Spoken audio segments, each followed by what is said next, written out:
Welcome back to Beyond Four Walls, Conversations on Affordable Housing. I'm David Dworkin, President and CEO of the National Housing Conference, the nation's oldest and broadest affordable housing coalition. I'm joined today by Sharon Cornelissen, Director of Housing at the Consumer Federation of America. Sharon brings more than a decade of experience as a housing researcher who is passionate about promoting affordability and racial equity in homeownership. Before joining CFA, Sharon was a postdoctoral fellow at the Harvard Joint Center for Housing Studies, where her research and advocacy focused on contemporary housing discrimination. During her PhD in sociology from Princeton University, she lived in Detroit and firsthand observed the challenges of homeowners amidst neighborhood decline and attempts at gentrification. Her experience in Detroit is the basis of her new book, Last House on the Block: Black Homeowners, White Homesteaders, and Failed Gentrification in Detroit, which examines what happens when white newcomers move into predominantly black neighborhoods, challenges assumptions about whether gentrification is inevitable, and focuses on the lived experiences of long-term black homeowners navigating neighborhood change. Welcome, Sharon. I'm so glad to talk with you today. Thank you, David. So let's start with your experience as a researcher and academic, now moving into policy. You've spent years researching housing affordability and racial equity, from Detroit's disinvested neighborhoods to your work at Harvard, and now you are Director of Housing at the Consumer Federation of America. How does that all come together for you in your policy work today? Yeah. When I started doing research, I was most interested in social inequality and sort of the lived experience of social inequality, what it was like for people. So that's why I moved to Detroit. And this was in 2015, and that was the height of the tax foreclosure crisis. Right. Like 25,000 homes went through tax foreclosure that year alone. We had the Great Recession and the subprime foreclosure crisis, not the first rodeo for Detroiters, but they had that devastating experience. And then coming on top of that was actually a whole nother foreclosure crisis, which is what you're talking about around tax foreclosures. Absolutely. It was like the second wave of foreclosures. Like a lot of people had lost their home due to subprime mortgages, right, in the 2000s. And then a decade later, when I moved in, there was the second wave kind of happening due to tax foreclosures.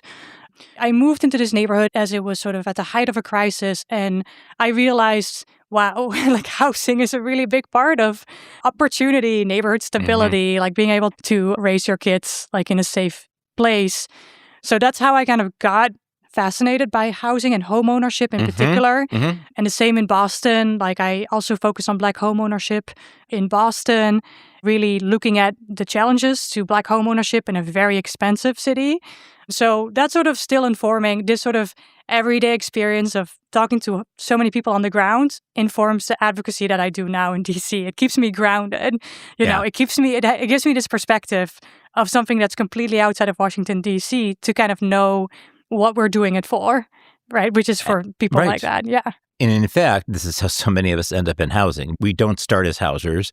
It wasn't on the list of things to do in terms of a career. And then you kind of stumble into it and fall in love with housing. I'm not sure I don't want to put words in your mouth, but were you thinking about, I want to be involved in housing when you went to Princeton, or?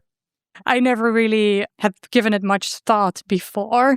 I'd never taken a housing class or anything like that.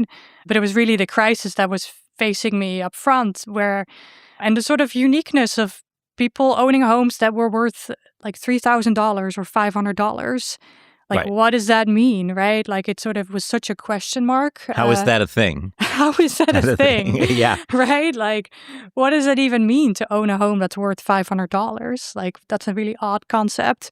It made me very interested in housing markets. Like, also how housing markets like normally function. Like there's a lot of institutions that need to be in place for a formal housing market as we know it normally to work, right? We have lenders, we have realtors, we have insurance companies that actually write insurance for homes.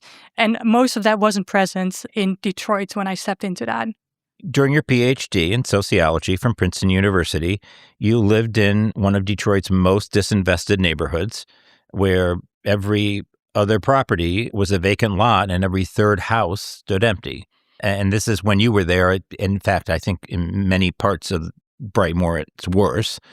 What did witnessing that level of disinvestment and then the attempt at gentrification that you write about in such a deeply depopulated place teach you about the limits of traditional gentrification narratives and the realities that residents face amid this really devastating decline? Mhm. I mean, everyone seems to have an opinion about gentrification. Like, it's not just an academic concept, it's also this kind of popular idea.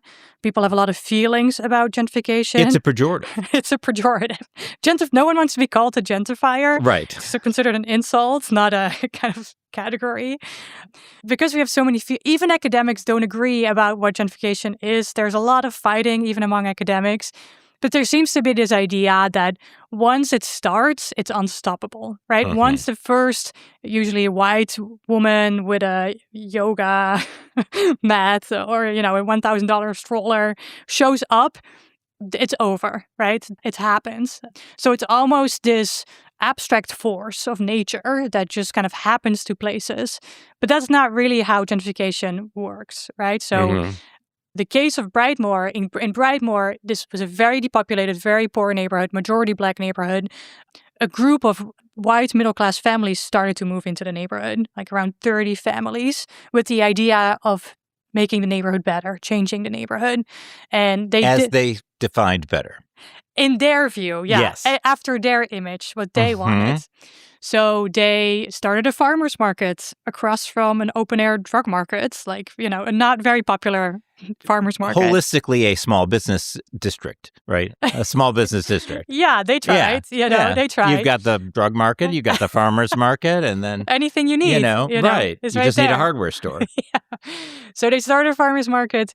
They put new name signs in the neighborhood. So they rebranded the neighborhood, kind of the Brightmoor Farmway, which is a common thing that we see in gentrification too. And they bought homes, often homes that Detroiters had lost, starting at $500. Started farms and gardens on vacant lots. So there was this initial early gentrification that started with the first wave of newcomers trying to change this neighborhood into their image. But it never, as I describe in the book, it never actually transformed the neighborhood. It never took off. The gentrification failed. It wasn't enough. The fact that they showed up and started a farmer's market did not make this a place where a farmer's market was successful or welcomed.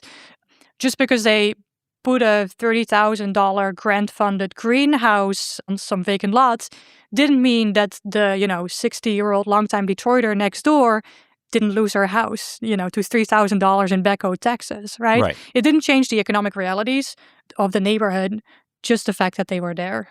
Because it also didn't create the growth that then ends up sometimes with displacement that is why gentrification has become a pejorative. There are these really cross-cutting issues that the thing that really confused me early in reading the book was the use of the term gentrification, because I'm reading about these folks and nothing about them seems like gentrifiers. And I'm trying to figure out, well, who are these people and what are they doing? And they really were more like homesteaders, in some cases, homeless homesteaders.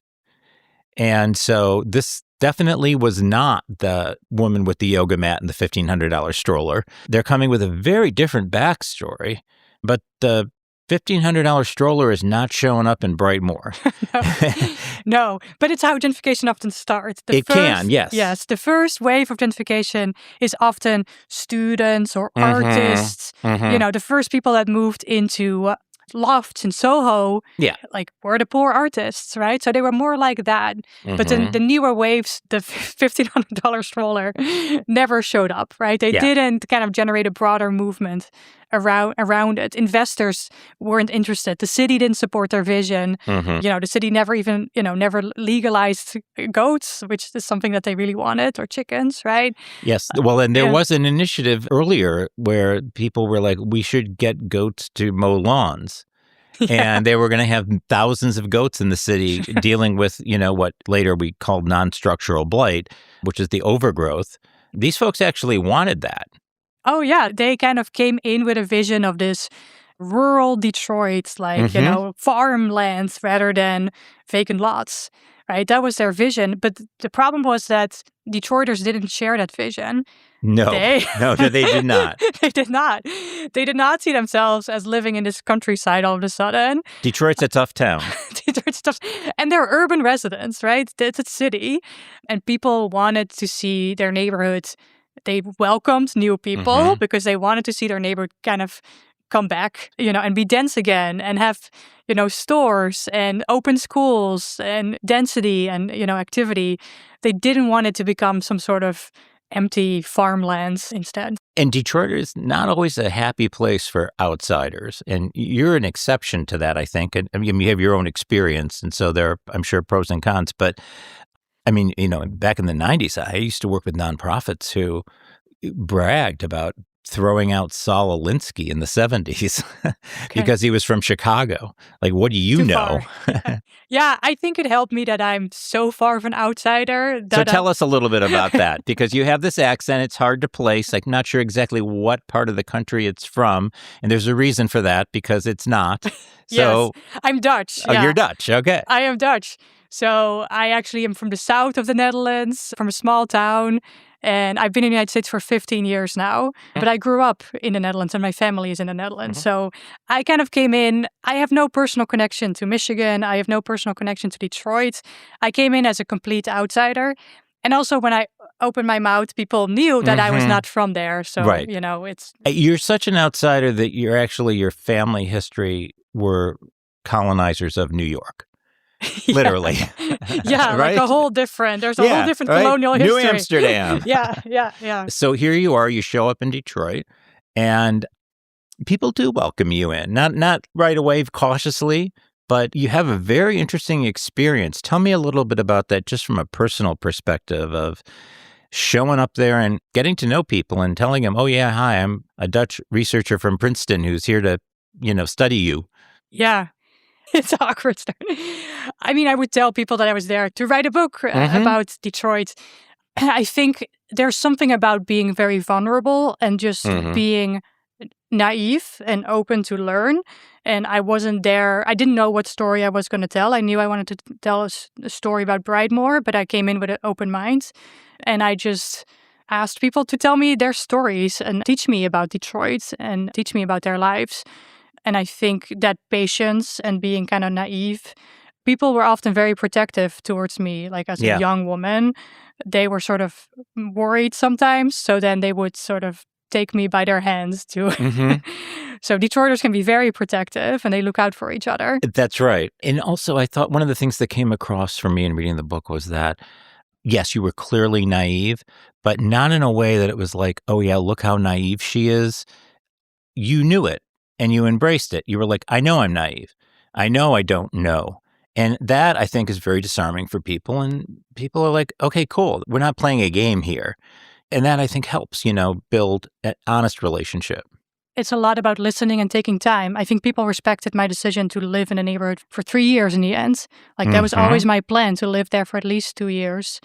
So it's not like I show up and say, oh, I have 2 weeks. Like, tell me about the neighborhood. So not a looky-loo tour, as we say. Yeah, or like a flyby kind of journalist. Right. So and then after 1 year of living in the neighborhood, I decided to buy a home in Brightmoor myself as well. So I bought a home for $7,000 in cash because you cannot get a mortgage. You certainly can't. For that, small price. You wrote the paperwork yourself, I believe. I did. Yes. I typed out a property deed. Cool. If anyone in the housing industry needs a deed. Good to know. Good to know. Typed out a deed. My closing paperwork was like 1 page for the house. Next time we rewrite RESPA, we're going to bring you to the table because you definitely are starting with the right context. Yeah, what that's like. It's a very different experience buying there. But buying a home there too, people respected that I became not only personally invested, but like financially invested. And it showed my commitment to the neighborhood too. One of the most poignant parts of the book for me was the section you call The Ghosts of Empty Fields. And I am not a passive observer to this issue. My family has been in Detroit for 160 years, and it's just last fall, my wife and I took my mother to lunch downtown, and our car was full of the ghosts of Detroit long gone. At one point, we drove by the site of the home where she grew up, and there was nothing there but an empty lot. And I'm so sorry we did that. But in some ways, it was easier to see a vacant lot than a burned out building or a dilapidated home that I'd actually visited 20 years earlier. Detroit is full of ghosts. And for the largely Black families who live in the homes that white families left 50 to 60 years ago, it's a bitter irony when they come back for a looky-loo trip, because white families abandoned the city and fled in large part because of fear of the Black residents and their really parents and grandparents today who moved in there. And this idea of the ghosts in the neighborhood is just rang so deeply for me and true. And it's something that I think anybody whose family is from Detroit knows exactly what that means. But if you're not, I wonder if you would mind just reading that section for us from your book. It's beautifully written. Thank you. The Ghost of Empty Fields. Brightmoor was full of empty fields. These were places where grass often grew tall, deer grazed, and illegal dumpers left used tires, bags filled with plaster and drywall, and soggy mattresses. When I, as a newcomer, looked at these places, I just saw vacant fields, distinguishable only through their latest conditions of urban decline. I started to better understand what these vacant lots meant to residents once we walked and drove around together. Many longtimers once lived in a house on these lots, now owned by the city, so they rarely saw them as truly empty. After a while, I also started to interview residents while driving, where I asked residents to talk about what we saw and to show me places in the neighborhoods that were meaningful to them. Many longtimers looked at vacant fields through the lens of memories, seeing in them places and the neighborhoods that they had lost. Miss Donna recalled how Hubert School's playground was once beautifully maintained and filled with kids, as she now looked over grounds that were overgrown and quietened. For Pamela, the weedy city alley behind her house, a thoroughfare for cats and the occasional raccoon, became a memory lane as she recalled her dad's car repair business.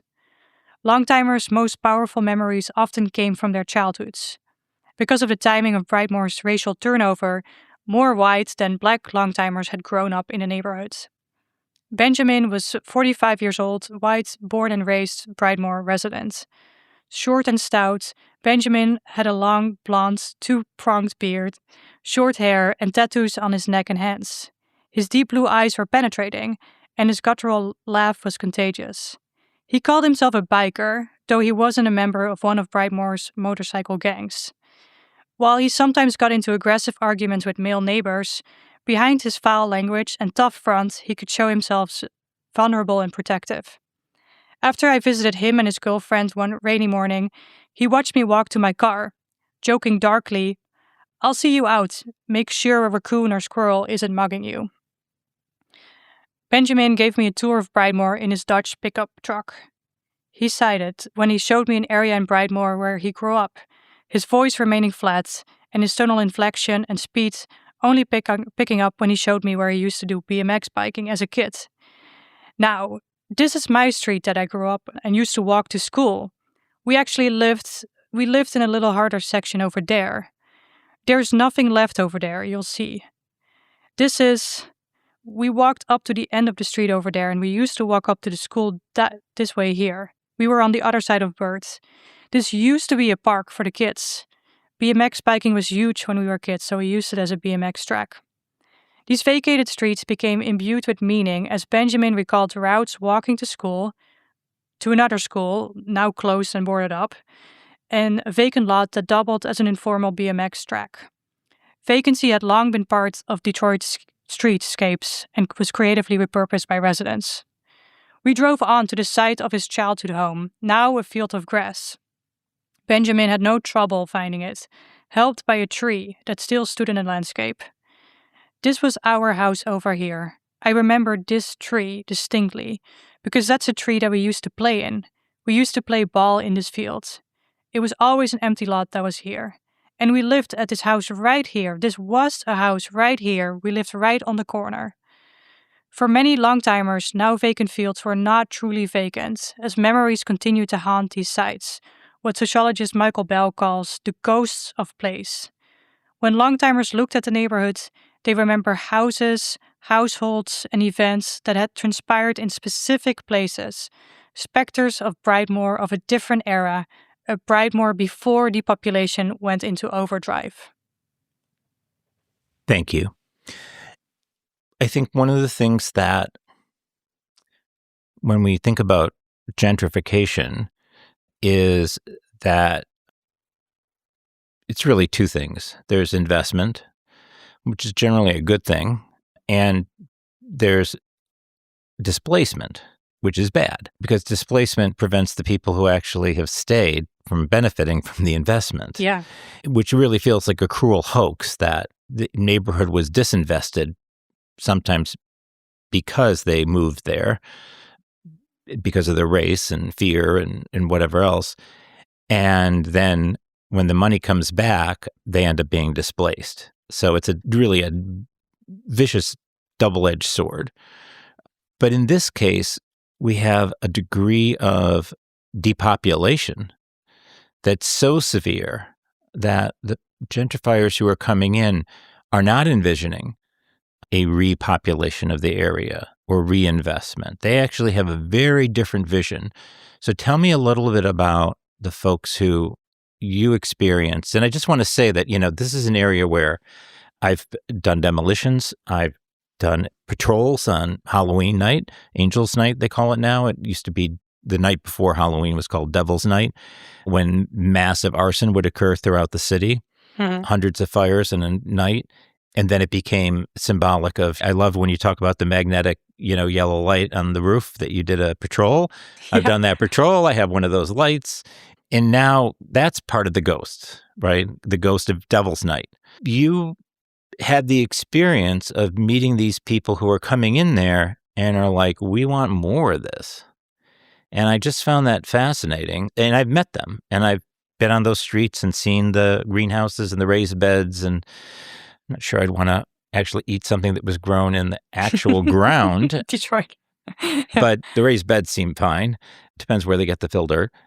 This is a very different vision than we see. I mean, is it different than we see anywhere else in the country? I'm not aware of it anywhere else.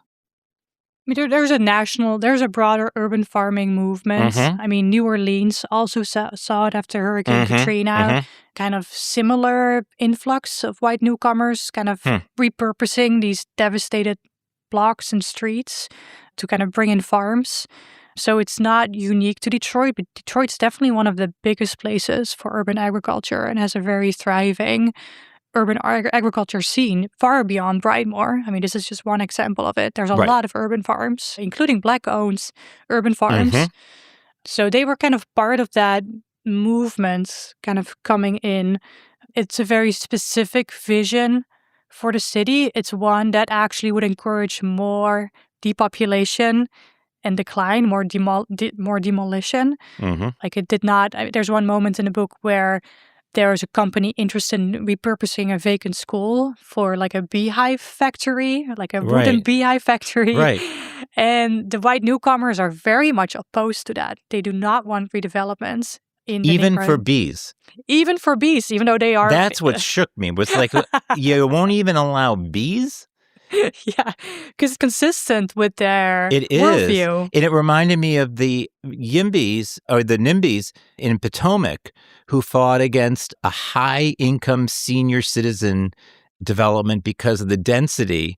And they had all of these signs, these liberal Democrats in Montgomery County, Maryland, with their signs, preserve the historic nature of our neighborhood, and this racist tropes from the 60s that they're throwing around.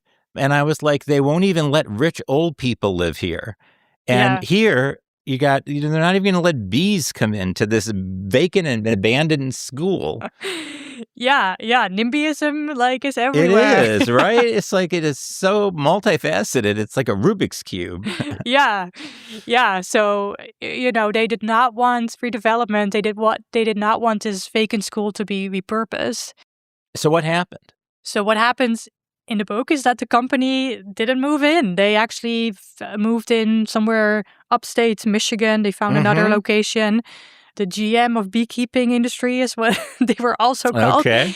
They moved on. And actually, I was back in, this is not in the book, but I was back in Brightmoor, a few months ago for the launch of the book. And the school just got demolished. It's gone now. So it is just a big field now in the middle of the neighborhood. Because this is also a city, for people who don't know, it's about 137 square miles. And give or take a few, I may have gotten that number wrong, but it was built for 2 million people. We almost had 2 million people in the 1960 census. And now the population is what, 700,000? 700,000. Yeah. And the first census where we actually had an increase. Yes. And it's a single family home city, more Very or less. much. Right. So it's very much sprawled out. Like there always, a neighborhood like Brightmoor always already was fairly low density because it's all these kind of wood slatted, like these little bungalows next to each other. So it's a very different urban environment than even Washington, D.C. or Philadelphia, where you have much more row homes, for example. So yes, there is a lot of space. And some of the homes in Brightmoor were Sears kits. I mean, these are really, some of these houses were substandard when they were built. They were. I mean, there were already concerns about blighted conditions back in the 20s and the 30s, right? So from the very beginning, this was, the neighborhood was a real estate promotion. Like it was built really quickly for working class, like white families moving in from the South to work, at the Ford factory. Plant. Yep. Yeah. I'm thinking about houses that were built in 2004, maybe, quickly built to kind of this sort of boom town that Detroit was at the time that never kind of came through already at that time even. Right. And, they worked at the Rouge River plant, and you talk about the Rouge River, which also runs through Brightmoor. Yes. And you also talk about the southern nature of Detroit, which that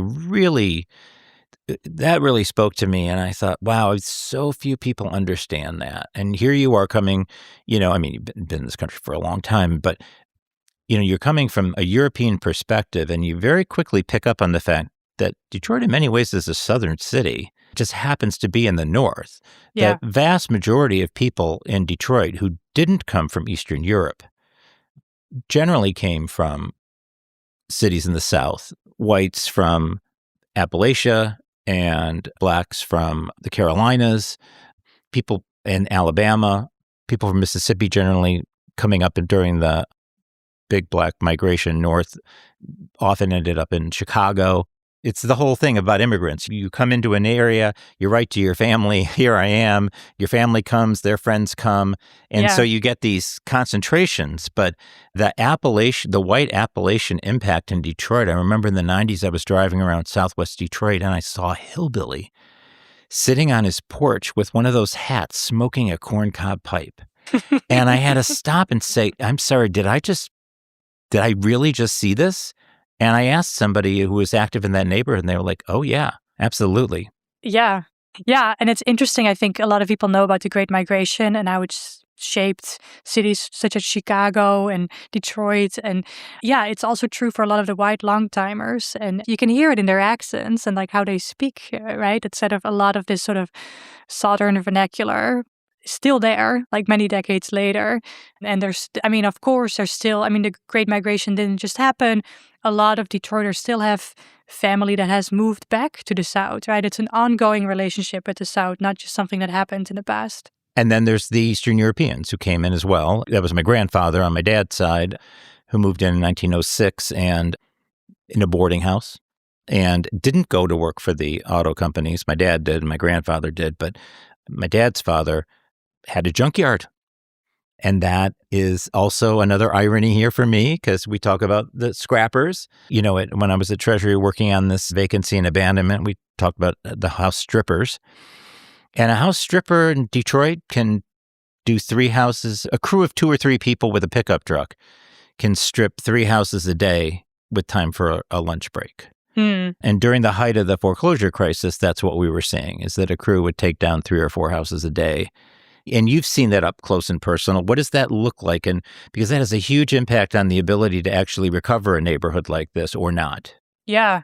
Yeah. I think a lot of people are familiar with the pictures from Detroit of sort of burned out homes or homes that are really falling apart.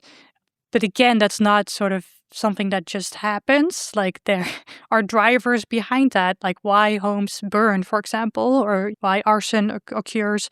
And in my book, like, I at some point, I would drive around with people, and Javon is one of the people in this book who's a Black long-timer who was born in Brightmoor.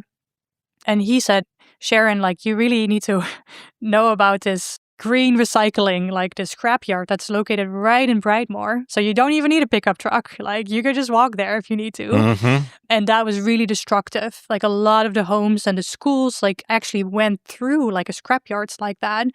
In order to make a few dollars, they would sometimes burn houses first, so it's easier to extract the metal from the walls, for example. Like copper tubing and wiring. Yeah, so arson can become part of sort of scrapping a house, right? So the reason why a lot of these homes are so difficult to renovate and to recover is partly because they've been scrapped, right? There's no water heater anymore, no furnace, like... No appliances.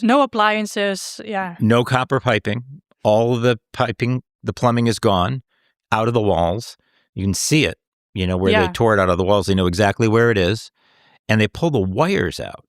Yeah, just to make a few dollars, right? So it's, it's one of those conditions of poverty too that people, I mean, it's a lot of work for not a lot of money in the end. But there's no other, there's not really many other options, for people. They're turning to that because it's what's available. But it's very destructive for the neighborhood, and it's then expensive to demolish. I mean, it's not cheap to demolish a house either. No, it's about $15,000 up to $20,000, and if you don't pull the basement, we talk about pulling the basement. That was one of the things at Treasury where we wrote into the reg that you have to pull the basement. If you're going to take this money to do a demolition, you have to take the basement out, because otherwise, what they would do is they would plow the house into the basement, cover it with dirt. And in Brightmoor, there are thousands of these, and then leave it. And so if you're going to do a redevelopment now, when I would look at pro formas at Fannie Mae for Detroit, and I'd be like, you don't have money here for pulling basements. I knew they were stupid out of town money, because $10,000 to $15,000 for every lot to pull the basement. Another common condition in a neighborhood like Brightmoor and in Detroit at large is flooding, street flooding. The Rouge River, is getting a lot more water because of the built environment in the suburbs. There's a lot more impermeable surface, so the watershed is just getting more water. So the idea of flooded basements is become very common in Detroit if you're not removing those basements. Yeah. I grew up in Southfield, and I know what a flooded basement is like. It's no fun. Also, again, just to get a sense of what we're talking about, is a city that's built on an international boundary with highways, and that's its own story in and of itself, that fan out in all directions, and building on greenfield after greenfield after greenfield. I mean, I literally grew up off of Greenfield Road, between Greenfield and Southfield. And because they were actually the names of the fields of the farmers that had been developed. And now those are like Southfield, now a Black inner ring suburb. That goes all the way out to West Bloomfield and beyond. And the environmental impact of all of that development, all flows back down towards the river. And into Detroit. And into the city. Yeah. The white flight kind of keeps on giving. Yeah, really. In terms of the burden on the city, too. Although I will say that we were canvassing, my wife and I won't say for what candidate, but people can guess, and in Michigan. And I was really excited by the kind of stable diversity of the suburbs in Detroit today. West Bloomfield, Farmington Hills. You were just as likely to knock on a door of an African-American family as a white family, more a Chaldean family. You'd see people hanging out on the street, visiting with their neighbors. And it was really a very different place from where I grew up. Yeah, there's not, I think there was this old idea of like the chocolate city and the vanilla suburbs. And it's a lot more complicated right now in the metro area. Yeah. Yeah. And much more about income than about Then race. racial segregation. Yeah. Although it persists, but there's definitely, when I was living in Brightmoor, the suburb right next to it was Redford. And you could kind of tell, one of the people in the book told me, he said, you can kind of tell that Detroiters are moving into Redford because Detroiters are used to walking on the streets because the sidewalks are overgrown. And that's not the case in the suburbs, but they kept that cultural practice. So they were walking on the street in Redford too, even though they didn't need to. But even though they had sidewalks. Even though they had sidewalks, but that's just what they were used to doing. Yeah. That's very interesting. And I don't want to suggest that southeastern Michigan is anywhere beyond racial tensions. They certainly aren't. But one of the things that stood out for me in your book as well was you always describe people's race. And I saw it really as almost as an academic practice. Everybody was identified by race and whether they were a long-timer or a newcomer. And I thought that was very interesting. And it's kind of hard to read because you're not used to seeing that. But it is in everybody's mind in a city like Detroit. Yeah. Everybody knows when you were there, who came when, white or black, where you go to church or synagogue or whatever. It's all that stuff is really baked into relationships. It's still really how people see each other. Like it is, it's still like a way that people see, yes, I'm a Dutch person, but I'm white also, right? So it's sort of it's a salient way of, like a salient category. But I think also in the book, like there's diversity beyond black and white, right? This is not just a black and white neighborhood. Oh, of course. And I think I wanted to point that out as well to sort of show, like there's all kinds of people living in Detroit right now. There are black newcomers and black gentrifiers and, white long-timers. And it is an interesting mix. It did not surprise me that people took to you the way they did because I know you.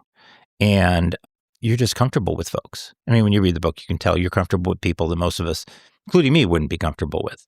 You bring that lack of judgment to your work, and it's just who you are. My wife does that. She brings this, she's a therapist, so that's also kind of a requirement of her work. Yeah. But it's not something she learned in school. I mean, this is just who she is. And I remember when I was there running the Fannie Mae office in the 90s, and I talked to the guy who was the head of the realtor board, who was a black guy in his 60s at the time. And I said, I got to ask you, why have people in this city been so welcoming to me? I mean, I'm a white guy from the suburbs who came from Washington, D.C. with a big financial company, and I have not experienced, and I've just experienced nothing but welcoming, open arms and from people. And, my colleagues in Washington are like, how is that even a thing? And he just said, oh, it's easy. He said, you're comfortable with us. And I was like, I'm sorry, what? He said, you're comfortable. We know. And I'm like, that's it? Like, that's it? That is all is necessary? And he says, oh, yeah. And you do not have a lot of competition. Yeah. And I was like, wow, that's scary on so many levels. No. And I mean, in the book, the barriers that I crossed, like they're socioeconomic, they're racial, but also political, right? Like, I think about that sometimes, like, maybe that is part of what we need is that sort of ethnographic outlook, and I wish that we could be more in everyday conversation with each other. Kind of maybe more of us should go to places where we normally wouldn't go to better understand each other. It's almost like an ethical or like, at least it's an orientation that you can bring to more than just an academic practice. It's something that you can bring with you, I think, for life. And we're losing it as a society on so many levels. I mean, just within our own families. We dance around these things and people know we're dancing around them and they look at you like, I know what you really think. Maybe you don't. You didn't ask me. It's unfortunate, but it is definitely where we are today. And again, I think to come back to something you mentioned earlier is that naivete is disarming and honest. And I think that, we could probably all stand being a little more naive, or at least embracing our naivete more and having the humility to recognize, you know what? I don't like to think of myself as naive, but I am often naive. Yeah, and that's okay. And And it I'm is open okay. to learn from your experience and to defer judgment for now. Yeah. Be yeah. curious. Be curious, I guess. Yeah. Yes. Yeah. Well, if people take that if people take that away from this conversation, David, I think that would be a good thing. There's a lot to be curious about. I want to go into a little bit about kind of where we take what you've learned from this experience into, some of our policy work. And I'd like to talk more about gentrification because, what you've done in this book is you've looked at a slice of gentrification, a pretty narrow slice, actually. I hate the word gentrification. We've talked about this. It's because it's a pejorative and because, we do want to have a more diverse economy in these communities. We do want to rebuild these neighborhoods, and we want to have nice grocery stores and not food deserts. Yeah. And we want, it's like, it's not just upper middle class white people like good coffee. Everybody who likes coffee likes good coffee. And even if they don't know it yet because all they drink is Folgers. But you give them a really good cup of coffee, 7 out of 10 of them will say, I really like this coffee. Some people just love Folgers in Maxwell House, which is fine. I'm not going to judge them. But it's not about the coffee shop. It's about the fact that people who live in the neighborhood where the coffee shop comes end up not being able to stay in the neighborhood. And, we saw this in LeDroit Park when Fannie Mae and Howard University did the redevelopment of LeDroit Park in D.C. And there was the title of your book grabbed me because in that case, there was literally one person left on the block in a block of row houses. That's where they started the redevelopment. And they went to her and said, you're the hero of the neighborhood. We're going to take the money that we make building all of these and renovating all of these homes on your block, and we're going to do your renovation for free. And that was really important. Yeah. Now, this whole backstory with her, because she was like, my husband redid this house in 1973 and no one's touching his work. So they had to negotiate a facade improvement with her. Of course, once people started moving in, she met her neighbors. She saw their kitchens. Yeah. She came back and said, hey, you bought that kitchen. So they ended up doing her kitchen. But it was incredibly successful. It was led by Black leaders in finance, in the city government, at Howard, a historically Black college, targeting employees from the university to live in the neighborhood was more successful than anybody thought. That first wave of Black homeowners, when they had $300,000 worth of equity, they were like, I'm going to PG County. Yeah. Because taking this. I want a yard, I want an attached garage, I want the school. And they moved on. And that neighborhood ended up becoming racially very different and ultimately economically incredibly different. So now moderate income people can't afford to live in LeDroit Park anymore, can't afford to buy a home. We didn't build nearly enough low-income housing tax credits. The rent restriction on rental properties, wasn't enough. We've had really significant displacement there that's showing up in the census. And there's, a lot to learn from that to say, what the heck? What happened? How did this go so wrong when everybody was invested in it not being about displacement? And so you've got that on one end, you've got the situation in Brightmoor on the other. You deal with all these kinds of things in your current role at Consumer Federation of America. What should we be thinking about when we think about redeveloping these communities and helping neighborhoods that need it in a way that actually helps the people who live there the way they need it? Yeah. I think that any conversation should start with the people that are there and to kind of think about what they need to also stay in place. Because one thing that I saw in Brightmoor too is that decline also displaces people. Right? People were losing their homes because they were worth so little. They had no money to maintain their homes, so they were gradually losing their home because the roof started leaking and the basement kept flooding. Right? So how can we make sure that the people that are there, that their vision is honored and that they feel heard by the city too? I'm talking about like home repair grants and sort of thinking about property taxes. Their property taxes are not all of a sudden going through the roof and then they can no longer afford to stay in their home, right? So kind of thinking ahead before gentrification even takes off, I think is very important.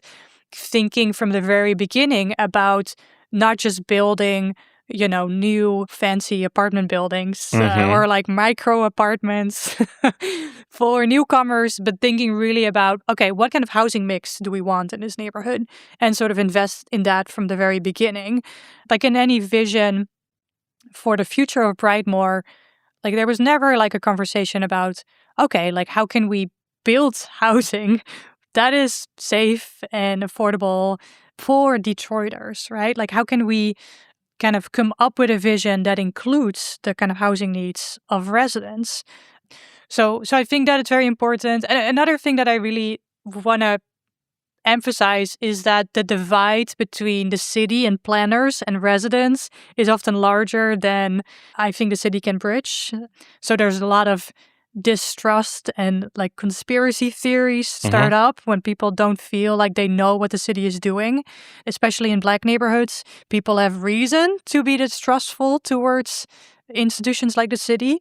So I think starting from the very beginning, building those relationships and building that trust. So, I mean, I think the example that you mentioned of this woman, like not wanting them to touch her house is a good example of that distrust, right? But investing a lot more time in the neighborhood, maybe doing a little bit of ethnography, going to the soup kitchen, going to the churches, going to the faith leaders, going to local leadership in the neighborhood, and going beyond that to build those relationships over many years. Too often, I see that the planners or the city kind of they just want to check a box of community engagement and the events may be downtown or in a different neighborhood, right? Downtown may as well be a different state for some people in a neighborhood like Brightmoor. Like they never go there. It is. They don't. And it makes me sad that people often talk about the gentrification of downtown Detroit because no one was living in downtown Detroit. No one ever lived in downtown Detroit. It was always, there were very few apartments ever downtown Detroit. There was nobody to displace. It was empty. And the buildings that Dan Gilbert bought as part of his initial investment throughout downtown and then up into the Midtown area were vacant and abandoned commercial properties, and many of which he turned into residential. And that builds a tax base for the city. Dan's a friend. He and I worked together on the Blight Task Force. Right from the beginning, his vision was every single neighborhood in the city deserves a shot. And no neighborhood should have to deal with blight. Because when we had money for blight, the first thing people said was, we have to pick the neighborhoods that are going to get the money and others aren't. And triaging and setting up an order is one thing, but he was very clear. We're going to approach this so that every neighborhood is going to be included in the future of Detroit, period. Yeah. But he also was responsible for creating a tax base for the city that will help pay for that. That's his role. That's a piece of history that is now part of Detroit's history, but it's just one piece. And so now it's like, what's about the next piece and the piece after that? And neighborhoods like Brightmoor, it's complicated and difficult. So close to Brightmoor is, Rosedale Park and Grandmont and the Grandmont-Rosedale area. And these are really beautiful urban neighborhoods of single-family detached homes that were at real risk 15 years ago, but have bounced back incredibly well. And they're not far away, but you've got, Brightmoor where, like you said, I mean, in the end of your book, you talk about going back there and some of the houses that you used to hang out and talk to folks on their porch or in their kitchen table, they're not even there anymore. Yeah, it's just a field. It's continued to be depopulated. Yes. What do we do there? Because there's hundreds of square miles of land. And as you said, this is not the only neighborhood where this is going on in Detroit. Huge areas on the east side are also affected like this. No, and I think it's about stabilizing kind of what is there and the people that are there, making sure that the landlords that are active in these neighborhoods are compliant and provide safe conditions through their homes and are not slumlords that are just kind of extracting and kind of not investing in the homes that they own. I think that's very important. I think providing more support for small businesses, there are a lot of, even in Brightmoor, there's sort of people from Senegal or, there are sort of new immigrants kind of moving into these neighborhoods too. Build on their energy and sort of provide opportunities for people to start a business again on these vacated commercial corridors, right? We'll put in a plug here for the Motor City Java House. Yes. Always, yeah. That is a start. When you read the book, this didn't just happen in the 2000s or, it didn't just happen, in the last 20 years. It's been hit again and again and again. So it's not going to be fast to change this, to fix this. But I think the sort of commitments, Detroit has a new mayor now, Mary Sheffield, just started this month. And she has a lot of experience and witnessed the tax foreclosure crisis up close too. So I am excited for Detroit. I think I am too. I think that will be a positive force for the city. Ultimately, for Brightmoor to have a future, we cannot just do demolition. Like, we gotta have something positive too, build something there as well. There's still a housing crisis in Michigan at large, right? Like, there's a housing crisis in the country. Michigan and Detroit are very strategically located when we're thinking about climate change and kind of future climate migration. So, kind of leveraging this land that is very close to downtown, that is now beautiful, right? Yeah. Like, it is 20 minutes on the highway to get to downtown. If you drive, of course you drive in Detroit. Everybody drives in Detroit. You have to. That's how people say distances, right? It's the driving. There is a promise there, but I'm hoping that we are learning from, the experiences of other neighborhoods where gentrification perhaps led to displacement and wasn't equal, to sort of be more intentional in what we're doing for these neighborhoods. We are entering a new era in Detroit with Mary Sheffield, and we had 3 terms of Mike Duggan, an incredibly historic period. Mayor Duggan, I really consider him one of the pillars of Detroit's recovery. One of the most interesting political stories that he ran as a write-in candidate, as a white businessman. Yeah. And against a really decent guy who was a black former police commissioner who was popular, yet Mike had the experience of running the turnaround at the Detroit Medical Center. And in one of the most sophisticated electoral decisions I've ever seen make, black voters throughout the city said, we're hiring him to do the job, and his resume is the right one for this job. And they literally hired him to do this job, and he did that job. And so now we're in that next phase of now what for Detroit and the future for Detroit. Nobody should in any way ever sell Detroiters short or make assumptions. It's a very sophisticated city in a lot of ways that you don't always expect. And voters there, they know what they want. Yeah. Detroiters know what they want. They know what they want. They have opinions. They have opinions. It may not be farmland. Yeah, and they will share it. No, and I mean, it's been kind of incredible to see. I've moved to Detroit in 2015, so we're a decade later, and it's just so different. Like, Brightmoor is become more empty. Like, it looks very different than it was before, too. There's been a lot of demolition in Brightmoor, and that's a good thing. Like, the whole feeling of the place is a little different because there's not that many burned out homes, and kind of people don't have to worry about the home next door, like what's happening there. It's dangerous. It's really dangerous, and it has an impact on how people feel when there are vacant and abandoned homes, and who knows what's going on inside them or not. And so there's definitely been, I think people have been happy to see all these homes go, but then now is this question of what's next. What's next? Well, we're both in a position where we get to play at least a small role in helping provide resources and guardrails for what comes next. And sometimes we take a step backwards when we take 2 steps forward, but we are moving forward. And I feel really good about Detroit. I was worried about it when the bankruptcy happened and then the initial recovery afterwards, because we'd never had Detroit really maintain a recovery through the next cycle. And now there's been a couple of cycles where Detroit has maintained that recovery, and that's a different place.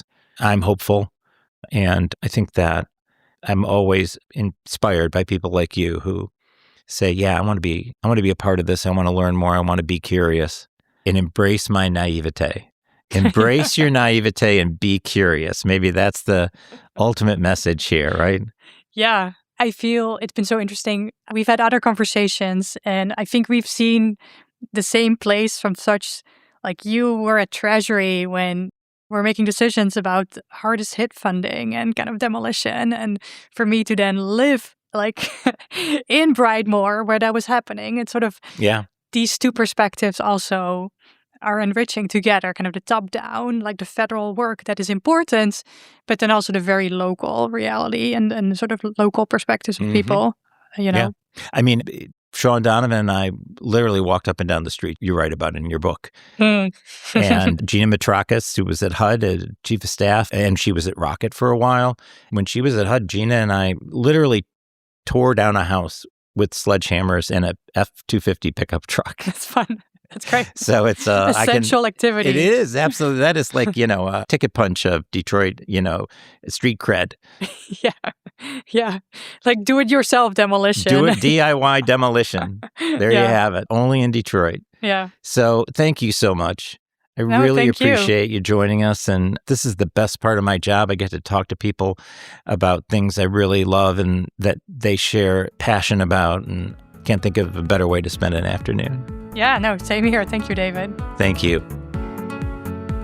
Thank you for listening to this edition of Beyond Four Walls.